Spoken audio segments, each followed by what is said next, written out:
From hard news to Hollywood, our story has not been told as part of the larger American story, and there's a cost to that. It's not just culturally inconvenient, it puts a target on a group of people because now you're defined by your stereotypes and your negatives rather than by your positives.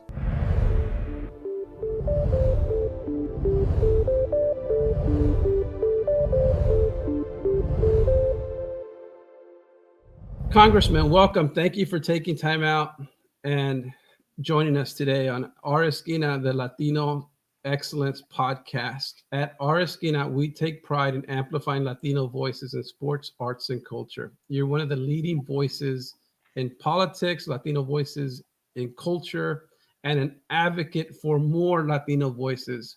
So we really wanted you to be here with us. What are the most important hurdles that you see for the Latino community that we must overcome in 2025 and beyond? Hey, it's good to be with you. Thank you for having me. And I've been a fan of your work and of the podcast and the site for a while. So it's good to be with you. I think that there's long-standing challenges that we have. For a long time, I've talked about the need to build out an infrastructure of opportunity for the Latino community and for all Americans. So great schools and universities, a strong healthcare system, because, for example, you probably know Latinos are the group in the country that's the most uninsured, has the highest percentage of people that don't have healthcare coverage, and then also good paying jobs so that people can support themselves and their family members. So in a lot of our communities, in fact, in most of our communities, those are still, I think, the bread and butter issues that people care about on a day-to-day basis. You have a lot of folks who are undocumented here in the United States, some of whom have been here for 10 years or 20 years or 30 years, and now could face deportation and being taken away from their families. You also have the kids, US citizens, who are in mixed status families. Their parents are undocumented, but they're US citizens, and they could also have their parents or relatives taken from them. You have the DACA students, or DACA recipients, I should say, who are also at risk. And then also, when people talk about immigration or migration, they're often thinking about the undocumented, but mass deportation has been done a few times in the United States.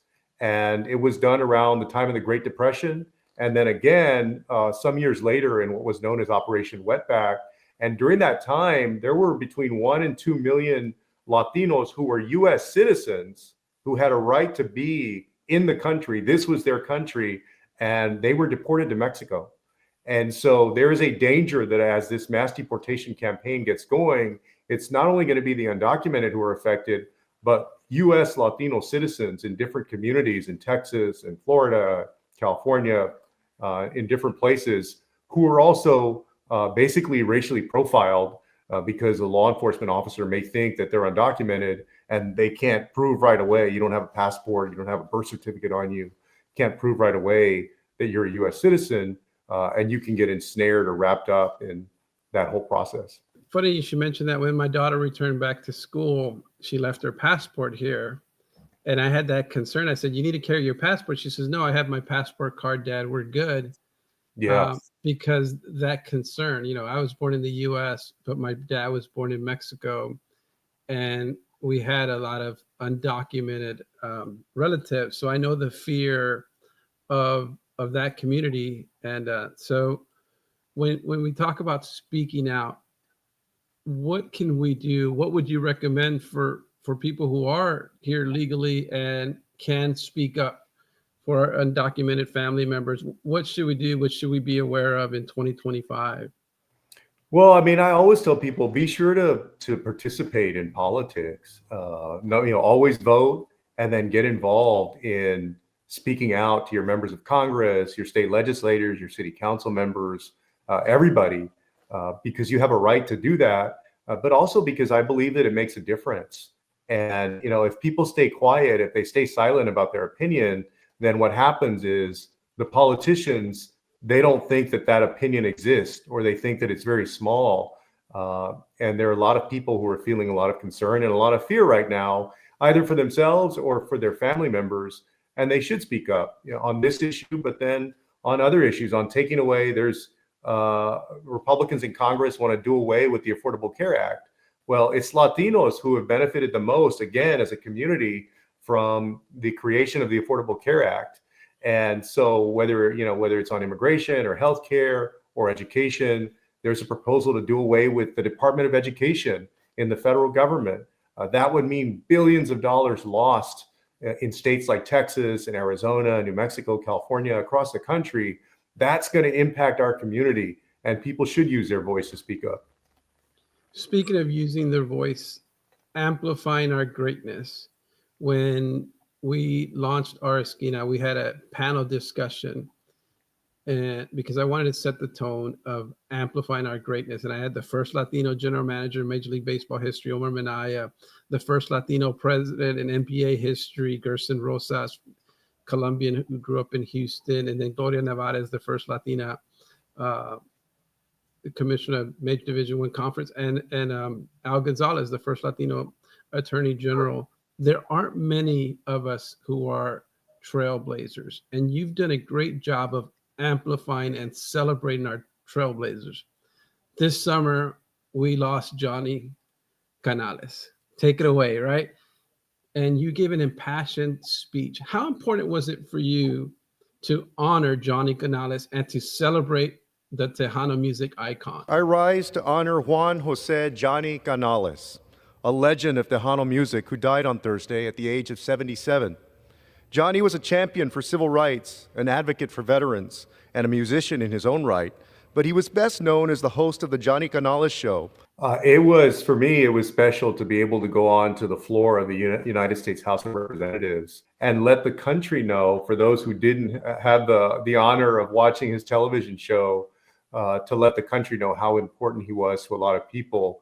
And, in many ways, different kinds of music, whether it's popular music or soul music, in this case, Tejano music, they have these folks who are kind of guides. Dick Clark was a guide for popular music for a lot of years, for example. Soul Train was another show that was a kind of a guide for music. And Johnny Canales was a guide for Tejano music, this fusion of Mexican and American beats and sounds and rhythms. And so he was a pioneer who was just very special. His heyday was really the heyday of Tejano music in popular culture throughout the Southwestern United States. And, he can't be praised enough for what he did to lift up and celebrate music that really, again, was a creation of the fusion of Mexican American sounds like that, and performers. Let's discuss the lasting impact of the Latino civil rights movement and the battle still to be fought. In that, sometimes I feel like we're in 1968, right? Like the civil rights are still being fought. But can we discuss your push to declassify government documents related to the FBI and CIA surveillance of Latino civil rights leaders? Many believe that declassifying those documents would help clear the name of those who were targeted by the government, by our own government, because of their acts of activism. In recent decades, the United States intelligence community has worked to reform practices that led to the illegal disruption and infiltration of peaceful civil rights movements, particularly in the 1950s, 60s, and 70s. I'm sure you're aware of some of the most egregious examples of this behavior, including FBI's COINTELPRO operation against the Reverend Martin Luther King Jr. and CIA's Operation Chaos. Yesterday, I sent a letter asking your agencies to declassify and release, to the greatest extent possible, materials related to surveillance of the Latino civil rights movement, if any exist in your holdings. And I want to ask you whether you'll commit to working with me to improve the historical record and ensure that U.S. intelligence agencies can correct the mistakes of the past with regard to surveillance of Latino civil rights organizations. I have been on the House Permanent Select Committee on Intelligence for about 8.5 years now. And we oversee the many intelligence agencies of the United States government, including the CIA and the FBI. And in fact, I'm on the CIA subcommittee. And, so I know firsthand that the intelligence agencies over the years have done a lot of good things for the country and have in fact helped save lives in the United States and for our allies. But there's also another side to that coin, which is throughout the years, there were a lot of excesses and there were a lot of abuses. There was, deep surveillance of the African American civil rights movement and its leaders. Some of that has become better known about what was done to Martin Luther King Jr. For example, they sent him a note basically saying that he should commit suicide. But less is known about what was done with the Latino civil rights movement. In fact, I would say a lot of people don't even realize that there was a Mexican American civil rights movement in the Southwest. There was the Young Lords, for example, around New York. There were Cuban Americans who were advocating for civil rights in other communities as well. And while some of the documents have been released, there are still documents that the CIA and the FBI are holding on to that would detail the surveillance and its effect on leaders like Chavez, groups like LULAC, the American GI Forum, and others who again were pushing for civil rights. But unfortunately, at the time, just like Martin Luther King Jr., they were treated with a lot of suspicion and were thought of not necessarily as champions of people or even champions of democracy, but as threats to the country who were trying to undermine democracy. So it's important both to clear the name of those people in the organization, but also so the American people and the intelligence agencies can fully reckon with these things, and we can make sure that we don't make those same mistakes again. And for all of those reasons, I've asked the FBI and the CIA, myself and Jimmy Gomez, who's a congressman from LA, and a big Dodgers fan, by the way, but I joined with a congressman from LA. He's on the Intelligence Committee also, and we requested this meaningful and important to the Latino community in different parts of the country to know exactly what was going on in the 60s and 70s. As these groups that were, this was a time, do you remember, where there was still a poll tax? There was rampant discrimination against Hispanics and Latinos at the time. There was still segregation in this period in some places. And so releasing these documents and letting the country know what was going on is going to be especially important. I spent 25 years in major American newspapers, 15 at the Houston Chronicle, at the Star Ledger in Newark, as a lead sports columnist at the St. Louis Post-Dispatch. And one thing that I found, it was always difficult to convince the gatekeepers of the value of the Latino story.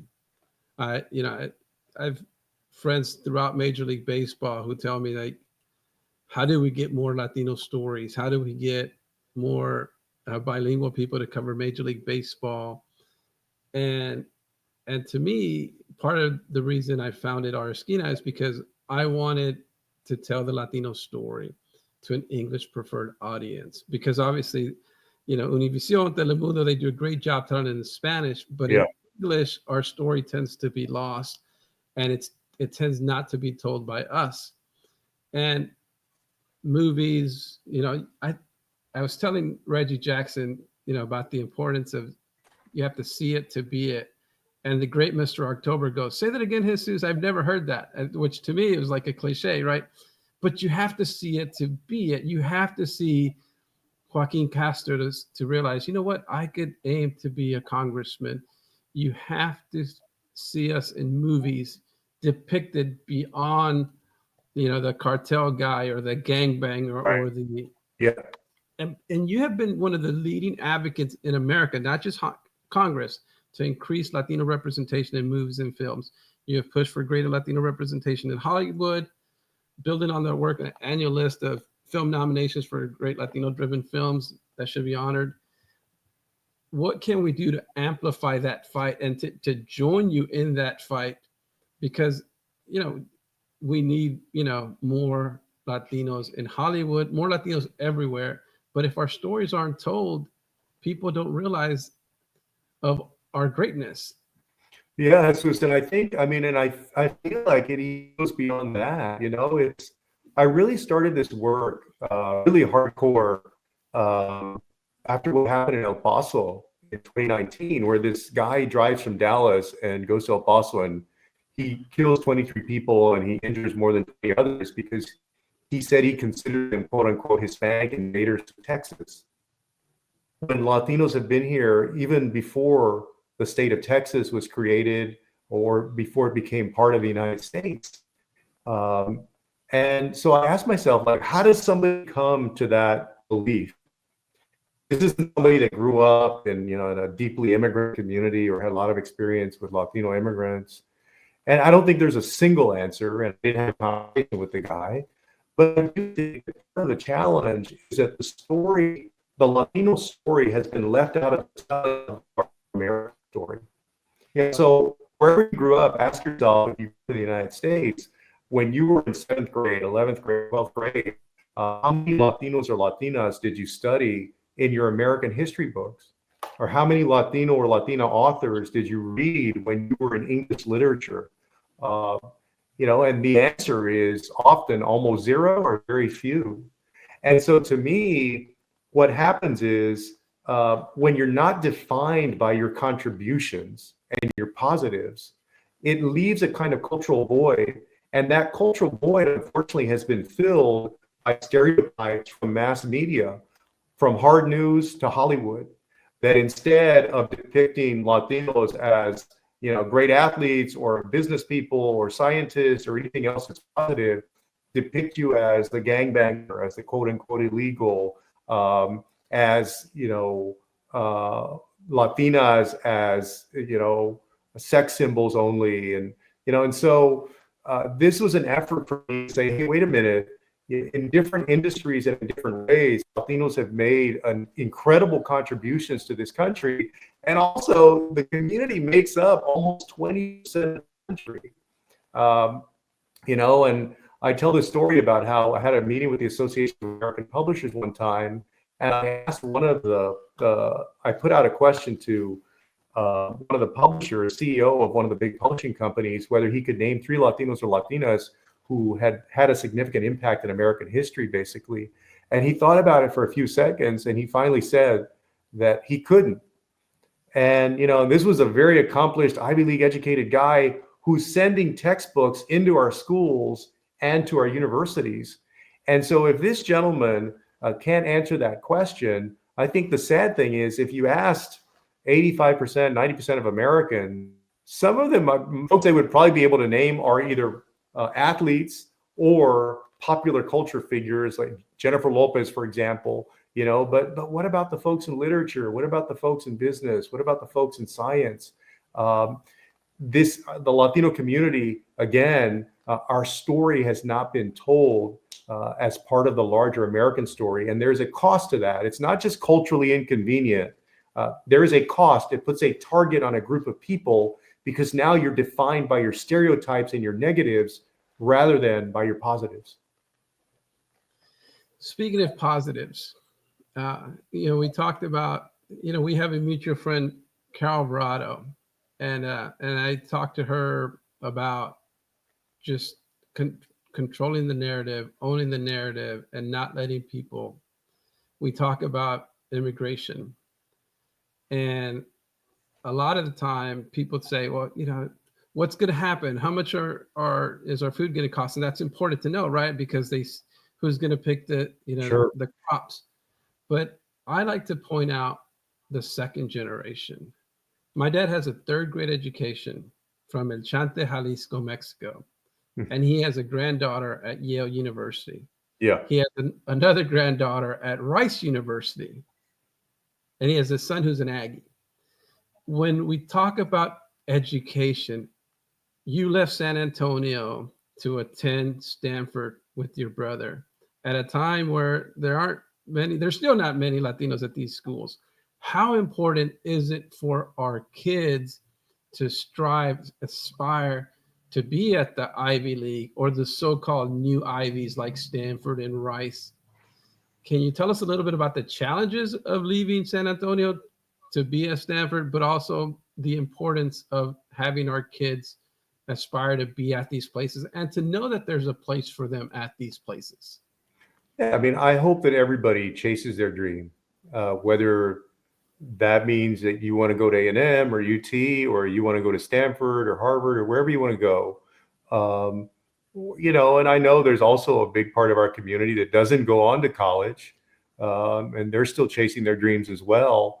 But I want people to be able to have their destiny in control of their hands, where they're the ones that are able to decide what they're going to do. Years ago when my dad was in school, my dad graduated around 1963 from UT Austin. He started at community college and then he transferred to UT Austin.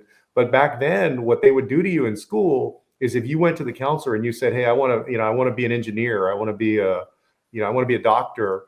Instead, they would tell you, you can't really do that. You're not qualified for that. Why don't you go work with your hands somehow, which are honorable professions. But they were limiting. It wasn't the student that was deciding. It was somebody else that was imposing their own decisions on our community for a long time. So my wish for everybody is that you're able to pursue your own dream, to live out your own dream. And yeah, those places were very foreign to me. I mean, I grew up on the west side of San Antonio. Growing up on the west side of San Antonio, I mean, even though every community is different, it'd be like growing up in East Los Angeles, right? Just overwhelmingly, my neighborhoods were all, I would say, more than 90%, some of them probably more than 95% Mexican American, certainly Latino, but mostly Mexican American. And so I had only left San Antonio a few times, been out of the city a few times growing up, and had been on a plane, I don't know, maybe once or twice before that. And, so yeah, my brother and I took the plane out to Stanford. All these colleges, they have these pre-freshman weekends so you can check out the school and all that. Well, my mom couldn't afford to send us out there to go check out the school. So we decided to accept at Stanford without ever seeing the place. So when I showed up, with my dad, my parents were together till I was 8, and then they separated. But my dad bought us the cheapest tickets on Southwest that he could get. So we stopped in El Paso first, and then San Diego, and then landed at Escafo in San Francisco. And then our ride, the guy that was giving us a ride was like 2 hours late. So we were all like, what's going on here? But I mean, I was homesick for the first, I'd say the first quarter, because we were on a quarter system. And because I'd never been there before. We took 3 bags each, which was the most we could pack, and put on a plane, and we moved into the dorms. But by the end of my time there, it felt like a second home to me. I mean, San Antonio is always my home, but it felt like a second home to me. And by the time I went to law school, my brother and I, we both got into Harvard Law School, and I had never been east of Houston, Texas. I mean, Houston was the furthest east that I had been at that point. And I showed up with 2 bags each because we got better at packing this time, and then landed at Logan Airport in Boston. I had never seen the place.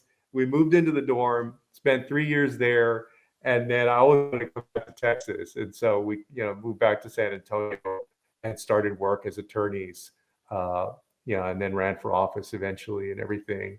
But yeah, look, what I learned there, just to answer your question, I was sitting in class. I remember I was in I think my second year of law school, and I was sitting in class at Harvard Law School, and I had always been in a hurry.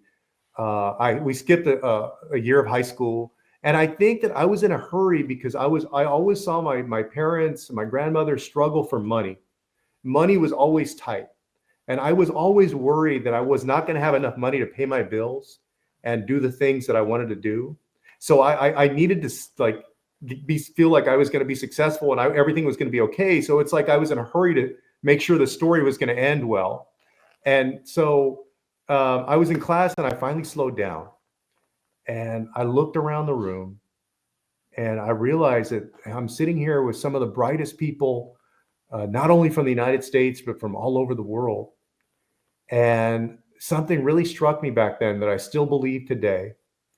I realized that these people that were speaking up in class, a lot of them were just like the people that I went to school with at Jefferson High School, Balfoya Middle School, that I grew up with on the west side of San Antonio. And that if you had put some of the people that I went to Jefferson High School with in that classroom with me and with all of those folks, they would have done just as well as I did, and as well as the people that were speaking up in class that day. And so whenever I go back to schools now and speak, I tell people, you have the same potential as anyone that I ever sat in class with at Stanford University or at Harvard Law School. And I fundamentally believe that, that our community, that our folks, that they have the same potential as anybody that I ever sat in class with at either of those places. And that's such an important thing to acknowledge and to understand. I I send my kids a text message every morning: embrace your passion, embrace your greatness. Because in our culture, I once heard, I forget her name, but I once heard a speechwriter for President Clinton, a Latina. You may know her name. I'm forgetting her name, and I feel bad about it. But she talked about when she would get compliments, every time she'd get a compliment about how intelligent she was. And she was an Ivy Leaguer as well, if I can remember correctly, or Stanford, I forget which.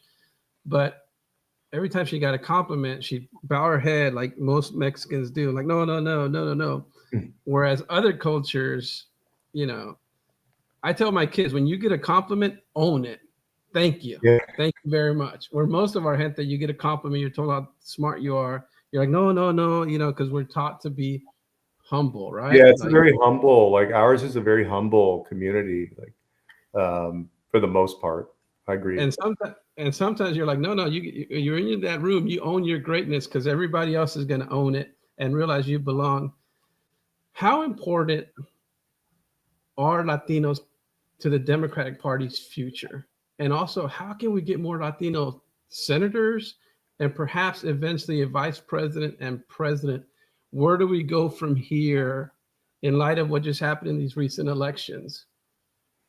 Yeah, I mean, first, I hope I just turned 50. My birthday is on the 16, so I just turned 50 in September.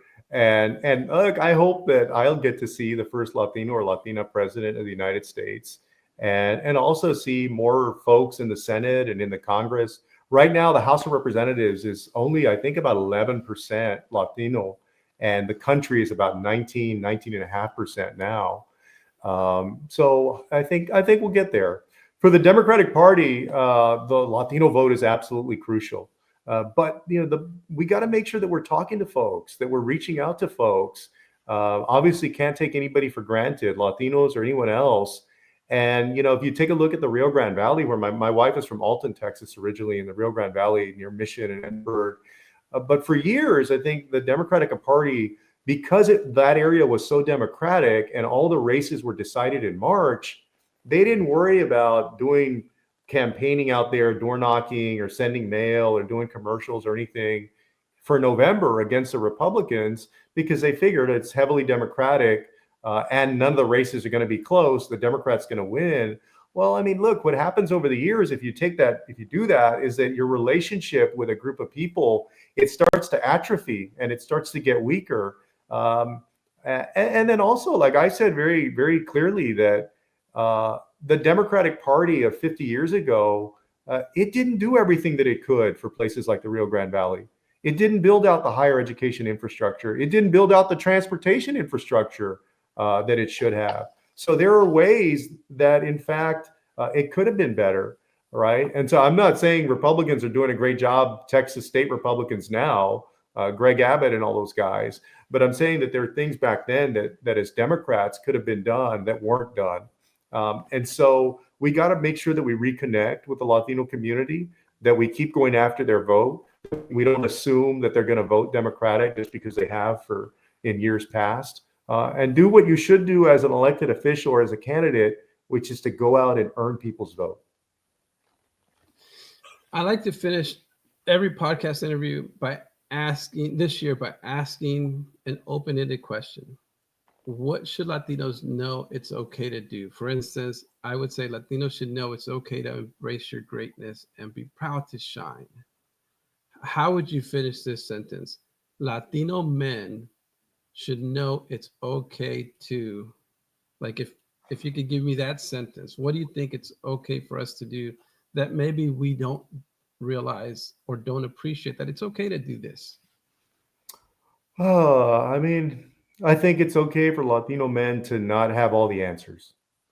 I think that oftentimes, there's a lot of pressure put on us in different ways, in our job, in our relationships, as parents. to have all the answers on things. And I found that as the older I get, I feel like sometimes I have less answers than I thought I had when I was 25, now that I'm 50. And so it's okay not to have all the answers all the time on everything. And I think that that's actually a good thing because it makes you more open-minded. I think you listen to people more. And then you also are more confident when you do have good answers in different parts of your life. And it's also less pressure on you. That's great. Is there something that I failed to ask you that maybe you'd like to talk about? I know we focus on sports at our esquina, but it's about culture, everything. I didn't ask you about your sports. Are you a Cowboys fan, Spurs fan? Well, tell me about your sports. I mean, well, I'm still a Spurs fan. I'm a big Spurs fan, and also a Dallas Cowboys fan. Although this has been another tough season to do a lot of cheering, but they won a few games recently, so that's good. But no, I grew up watching a lot of sports. I watched the Cowboys. My mom was a Cowboys fan when Roger Staubach was playing and then Danny White in the early '80s. I grew up watching NASCAR. So Dale Earnhardt Sr., right, was my favorite driver. Like they would play those races on Sundays, I think, Saturdays or Sundays. And my brother and I would watch them. A lot of times growing up, like we didn't have cable TV. And so we would watch whatever was on the network. And so I would watch Dale Earnhardt back then in the number 3 car before he switched to the black car. Actually, he was like in a blue and yellow or blue and gold car. That's how I remember him. We watched boxing. Like my brother and I were huge boxing fans. So, Marvelous Marvin Hagler and Sugar Ray Leonard. And we watched a bunch of the Mike Tyson fights when they were still on HBO before pay-per-view and everything. So yeah, just big sports fans growing up, and like played a bunch of sports. Now I got to fight with my kids because they're watching YouTube on TV, or my daughter's watching the Mickey Mouse Clubhouse. So I try to watch a Spurs game when I can, but it's gotten tougher over the years. Well, I don't know if you're an Astros fan or a Rangers fan, but if you're in Houston, I'd love to take you to an Astros game with our Astros buddies, Carol Barado, Mayor Scott Whitmire, and get you here. I think we'd have some good seats for you if you came down to Houston and watched some Astros. You've been listening to... absolutely. Baseball, to be honest, baseball of the big 3 is the one that I've watched the least over the years, but I do like the Astros. And so I'd love to make it out to Houston for that. Thank you very much. You've been listening to the Latino Excellence podcast on Our Esquina, where we proudly amplify Latino voices in art, sports, and culture. Congressman Castro, thank you so much for taking time out of your busy schedule, and we wish you plenty of luck in 2025. We need you to have great success. I'm going to need it. Thank you. Yeah, it's going to be intense, so I appreciate it. Thank you. Muchas gracias. Adiós. Sí, gracias. Igualmente.